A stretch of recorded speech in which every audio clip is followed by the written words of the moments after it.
Glitch in the Metaverse, written by Ren Bryant, read by the author. It started off innocently enough during beta testing for the Metaverse, the new way we'll all soon connect and interact virtually. There were some glitches in my VR goggle, a ringing in my ears. I thought it was a bug, so I reported the problem to my boss at Meditech. The glitches went away and the problem seemed solved, so I didn't think much more about it. I mean, that's why we were in beta, right? A bit down the road, the glitches came back, only I didn't know it. There were whispers in my ear: obey, follow, comply. Found out later that the words were spoken so softly they were subliminal. After I heard them, I began acting differently. Whatever my boss said or suggested, I did. At first it was stuff I thought was innocent, things like creating code that made our AI work outside the metaverse for robust data gathering. In retrospect, it did seem like spying, but as I said, I obeyed, followed, and complied, no questions asked. The words came from Menti, the voice of the metaverse, also the most complex AI system in the world. Menti was capable of 600 decisions a second. It knew everything a human could know.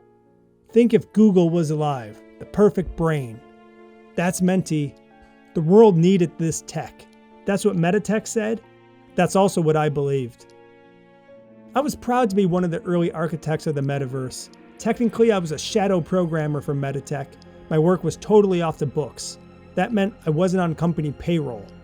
It also meant the company had the freedom of deniability in case something went wrong. I didn't exist as far as they were concerned. I reported to the top of the food chain, the big boss man himself, Zeke Bergman, who also happened to be one of the richest men in the world. Looking back on it, it does seem like some sketchy Black Ops stuff. My work was done in secrecy and near isolation. Sure, I knew a few other metaverse programmers and developers, virtually at least. Well, 3. I knew exactly 3 others working on the project: Paul, Jesus, and Sanjit. When I say I knew them, I knew they were smart. That's about it. We didn't do personal chit-chat. The only other person who knew about my time at Meditech was my girlfriend, Jessie. I was happy to be on the Metaverse project. I thought it was the most important and revolutionary work of our time. Zeke was an inspiration to me. Here was another geeky kid who pursued his dreams. He built Meditech while at Harvard. I thought I could do something similar when I was at MIT. That's why I focused the way I did in school. I had tunnel vision and did little else than eat, sleep, and code. The highlight was when I made the school paper leading the coding club to a national title. MIT student Ronnie Faraday leads engineers to coding championship, the headline read. The competitive coding club is where I met my girlfriend Jessie too. Been attached at the hip since the first day we met. Before I graduated top of my class, I had a few offers from some of the biggest companies out there, names like Intel and Microsoft. But it was Zeke who called me personally during my last semester at MIT. He said he wanted me to help build the metaverse. Jessie had to keep me from hyperventilating on that call. I thought it was a scammer at first, but once I realized it was actually Zeke, I nearly melted down like one of those girls screaming for the Beatles back in the day. I don't remember much of the conversation other than me saying yes, yes, yes repeatedly. Zeke probably thought I was having an orgasm. Jessie was listening in on the call and made a face when Zeke mentioned the role would be off the books and said that I wouldn't be a Meditech employee. But I paid no mind to her. I felt like the number 1 draft pick getting called by the coach. No one could wipe the smile off my face, not even Jessie. Though I didn't need to be on site with the work I did, I wanted to be in the heart of Silicon Valley. So Jessie and I moved to San Jose immediately after graduation. Jessie took a job at Oracle and I did my thing from our ridiculously priced 1-bedroom apartment with an occasional visit to see Zeke when necessary. The early days were great, though maybe that's just me looking back with rose-colored glasses. Now that I think about it, there were some things from Zeke early on that should have given me pause. I don't know that I can point to something specific that he said, but Zeke was an interesting fellow and he had an unquenchable thirst for power. He saw himself as the world's savior, I think, the man who could usher in a new era, an omnipotent god in control of the metaverse. Never having interacted with rich people before, let alone one of the world's richest men, I thought that's how they all were, egotistical and driven. So, back to the glitches. They came back and I didn't realize anything was amiss until I drained our life savings and put it into Libra Coin, Meditech's cryptocurrency. Again, I didn't question what I was doing. Whatever Zeke commanded, I did. Obey, follow, comply. Jessie naturally went apeshit when she discovered we had no money in the bank. She said I needed to wake up. We got into a big fight about it. Our first and only fight. She yelled stuff about me being taken advantage of. I yelled stuff about ushering in a new digital age and how if she couldn't understand that, then I didn't want to be with her. That's when she stormed off. She came back when her credit card was declined for the Comfort Inn. Honestly, I don't know what came over me and why I said the things I did. Of course, I apologized profusely. I said I was out of line, which was true. I said I wasn't behaving like myself. I didn't know why I said what I said. I didn't want to lose Jessie. She was the best girl I could have ever imagined. And let's be frank, the most attractive girl I probably could ever get. Unless I had Zeke bucks, then I could get any girl. If I was rating Jessie on some website, I'd put her a firm 8, maybe a 9. She reminded me of Olivia Munn with her long black hair, skinny frame, and short stature. A dream girl for a geek like me. I mean, I'm barely a 4 if you're rating me. Maybe a 5 if you include my brains. Anyway, we made up and that's when she started digging into the coding of the metaverse. She didn't tell me what she was doing until after she found some stuff that wasn't as it should be. Those things I thought were glitches, well, they weren't glitches at all. That's also when I found out about those commands placed in my ear. The orders I never heard but obeyed. Jessie said I couldn't go to Zeke with this. She said I did before when I reported the glitches and look what happened after that. She said I needed to go to the press with the information, that I needed to expose Zeke. At the time, I didn't feel comfortable talking to the press. I was curious enough about what was going on to do some digging myself. So on Monday morning, I put on the VR suit and entered the metaverse. I played casually at first, then told Paul, Sanjit, and Jesus to meet me in our private virtual coffee room. We didn't go in the coffee room much, but if we needed to talk, this was the official place. My avatar in the metaverse looked like James Dean in Rebel Without a Cause. A cool guy with slick back hair, a white t-shirt, faded blue jeans, and a black leather jacket. My character even smoked Winston cigarettes. The avatar was all the things I wasn't: strong, courageous, daring. I sipped my virtual coffee and asked nonchalantly, "Have you guys spotted anything? Any glitches?" We all took a sip of our virtual coffee. We were trying to get Starbucks to pay for branding, but that was a work in progress. "Negative," Paul's green reptilian avatar said. "All kosher on my end." Paul helped create some of the virtual worlds in the metaverse. He was usually a quiet guy. I worked with him once or twice on coding issues, but we didn't interact much. It was all business. "Ronnie, what kind of glitches?" Jesus asked. Jesus' avatar looked like, well, Jesus. There were some concerns it was offensive, but Zeke let it slide once we were all cool with it. "Small things," I said as my avatar's Winston bounced on his lip. Goggles getting static, some ringing in my ear, stuff like that. I didn't want to tell them about the commands in my ear. I knew it was already dangerous talking about this stuff in the metaverse in the first place. Menti was always listening. I knew Zeke was probably listening as well, so I tried to keep it business focused and report only the stuff I told Zeke earlier. Sanjit, who adopted a four-arm elephant avatar that looked like the Hindu god Ganesh, said there was something. Sanjit was one of the best developers we had. He worked exclusively on building Menti's capabilities. Most of what he did was black box stuff, so we didn't ask questions. In fact, none of us really asked questions about what the other was doing.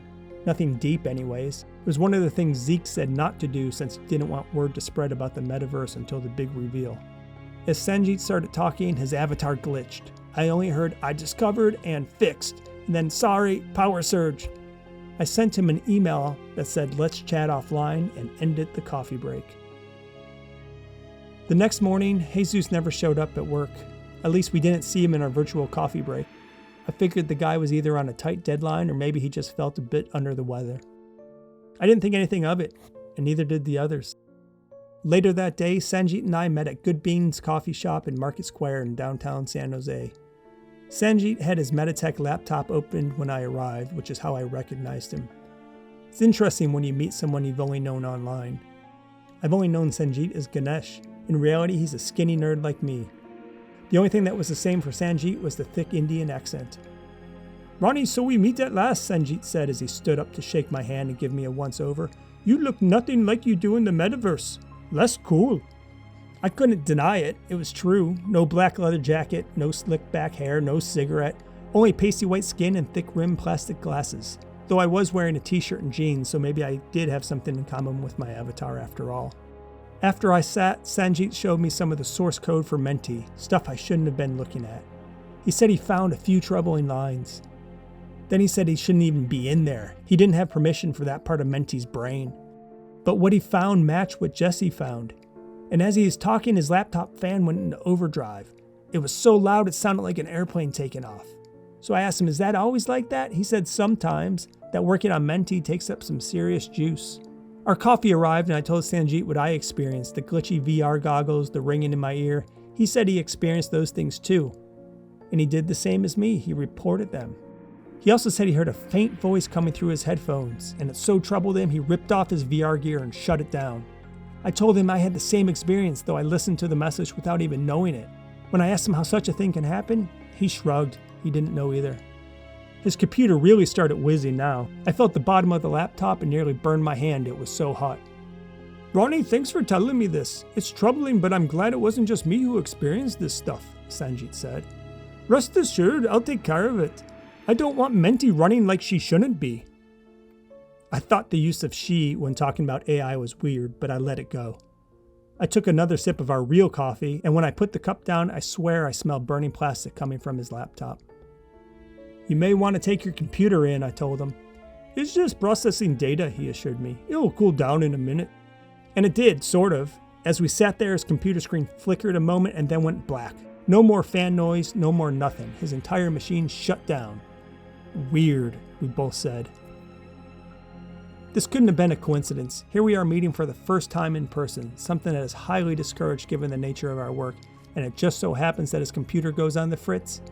I was already nervous talking to Sanjeet about this stuff, but now I was really concerned. I felt my face get hot and sweat bead on my forehead. I kept quiet though. I didn't want to say anything in case Menti was still somehow listening. Maybe Zeke was listening too. And maybe they were listening when we were in the coffee corner in the Metaverse. Maybe they had been listening since the first day we joined Meditech. Or maybe even before, when they recruited us. Sweat began dripping down my forehead at this point, and my eyes darted around the coffee house. With Zeke's money, spies could be anywhere. We said our goodbyes, and that was the last I saw of Sanjeet. He didn't show up at our virtual coffee corner the next day. Jesus was still missing too. I couldn't say anything to Paul about meeting Sanjeet in person, so I played it off like he was likely out sick. After being gone for more than 3 days, I tried to make up another excuse. I didn't want to voice my real thoughts of bad things done by powerful people or worse. I had no proof. Plus, I thought we were being monitored. So I made up a story about home leave. I said Sanjeet probably went back to visit his family in India, and Jesus went back to Mexico. Paul's reptile avatar looked at me sideways and said Jesus was from Los Angeles. My avatar's mouth opened, but I didn't say a word. Later that day, I reached out to Sanjeet via email. I got no response. Jesse kept an eye out in the papers, reading the police blotter to see if there was any mention of anything, but nothing surfaced. Then I thought about it. Let's say Sanjeet did have family emergency or something and had to go back to India. Maybe it's unlikely, but it could happen. And if he was there, he could still be working. He wouldn't be connecting at the same time of us, so it's no wonder we didn't see him in the Metaverse. I told myself that because our work is all so independent, none of us would see his work product anyways, so he could still be working. He still could be alive.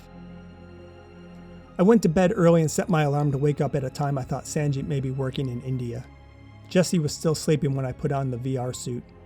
After a half hour of poking around in different corners of the Metaverse, Sanjeet was nowhere to be found. He wasn't sitting in the coffee room, nor was he exploring any of the new worlds we were beta testing. There was one last place he could be though, an off-limits place. The Hub, one of the centerpieces of Zeke's Metaverse, a place where Zeke created a digital representation of Menti, a statue modeled after Apollo, the Greek god of knowledge and intellect. While Menti permeated all of the Metaverse, he was everywhere, controlling everything. In the Hub, people had a place where they can ask questions. Think of the Hub as the Metaverse's search engine. Anything you needed to know, you can find out from Menti in the Hub. That was the idea anyways. The Hub was strictly forbidden because it wasn't a finished work product. Zeke didn't want any of us fucking things up, so going into the Hub was on an as-needed basis. Zeke himself was the only one to grant approvals. If we entered the Hub without permission, we would be fired immediately. But this was an emergency, I told myself. I had to do what I had to do. I never actually saw the Hub, so when I got to the entrance, I stopped. Was I sure I wanted to do this? Was Sanjeet really that important that I should risk my career? I decided yes. I took a few deep breaths to steady myself. my avatar mimicking my movements, puffing out smoke from his Winston on the exhale. Then I opened the doors to the hub. My jaw dropped when I walked in. The room was an audacious place, a cavernous circle with orange-red walls and Greek columns spaced evenly throughout. In the center stood a larger-than-life Apollo Mentis statue, his arms outstretched towards heaven, beckoning those below to look upward towards a digital recreation of Michelangelo's The Creation of Adam. The hub forced the mind into a contemplative state. It said a lot about its creator. As I walked into the room, there was a high-pitched buzzing sound drilling into my brain. It sounded like the whining that came from Sanjeet's laptop, but more intense. I fell to my knees. My avatar tore at his ears, mimicking my actions in real life. I ripped off my headphones, but the sound remained, now so high-pitched that it was like a dog whistle, and I was the dog. The sonic waves came to life, pulsating, throbbing. I felt the vibrations down to my bones.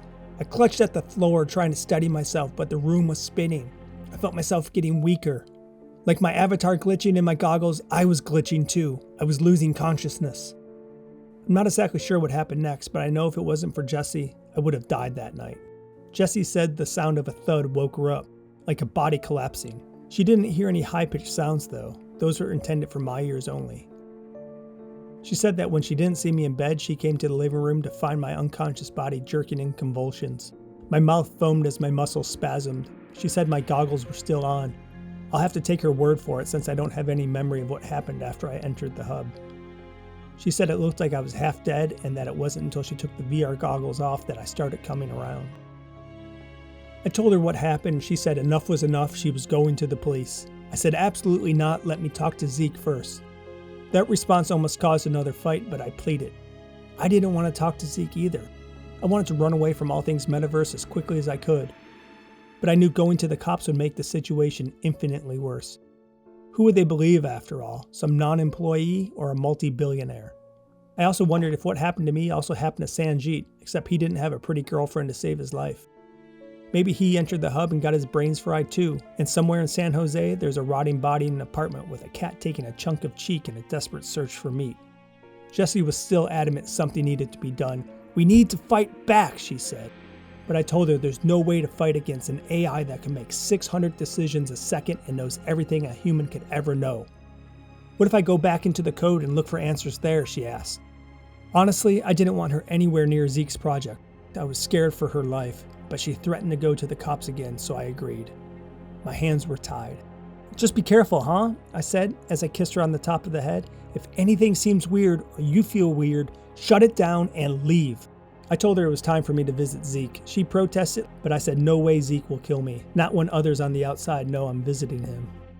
When I got to Meditech's HQ, Zeke seemed to be waiting for me. Usually I can't just walk in, but lo and behold, that's what I was able to do. We exchanged hellos, and strangely, he asked how I was feeling. It was a most curious question. Did he know? I chalked it up to him making small talk, something he wasn't the best at. I asked him again about those glitches I found and whether they had been fixed. I didn't mention anything about the hub or what happened to me. I would have been fired on the spot or worse if he knew I visited the hub. I told him I talked to Sanjeet about the glitches. I said I know I shouldn't have done that, but I was concerned that something was wrong with the Metaverse. I said Sanjeet found the same glitches I did, which I thought was very weird. And what's weirder, I said, is that after I talked to Sanjeet, he seems to have disappeared. He hasn't been at work and no one knows where he is. Zeke laughed. I thought it was a surprising response to a missing employee. Ronnie, I think your imagination is getting to you, he said. I gave Zeke a serious look. My imagination doesn't make me convulse on the floor of my apartment, I thought. Zeke let out a big sigh, got out of his chair and came around his desk, parking his butt in front of the chair where I was sitting. He leaned down like a school teacher talking to a student. After you told us about the glitches, he said, we did some digging. My eyebrows raised, which I guess he noticed because he paused. Guess who was the source? He continued. Sanjeet. My forehead wrinkled in confusion. He gave my knee a tap with his hand. I hate to tell you this, Ronnie, he said. I don't like speaking ill about people who work for me, but Sanjeet put in some bad code that caused all sorts of problems. He was covering his tracks when talking to you, telling you what you wanted to hear. Then he got scared when he found out that somebody discovered what he had done and fled the scene. Zeke gave me another pat on the knee. There, his Pat said. His explanation didn't sit well with me, but I had no rebuttal. It could have indeed happened like that. I had no proof otherwise. The stuff that happened in my apartment could have been something medical, not something in the hub. I mean, there's no way the hub or Menti could do physical harm. They were virtual, AI. AI doesn't give people seizures. Zeke reassured me once more everything was fine, that there was nothing to worry about. He put his hands together as if we were praying. Remember our vision for the metaverse, he said. It's an entirely new world, a place we build and we alone control. Total control, led by the most perfect creation ever, our magnificent AI, Menti. Now Sanji didn't see eye to eye with this vision. He wanted our work ruined. We can't let that happen, Ronnie. Then, as Zeke dismissed me and I headed to the door, he shouted out that I've been working quite hard lately and I should think about a vacation. On the way home, I kept checking my mirrors. I swear I was being followed.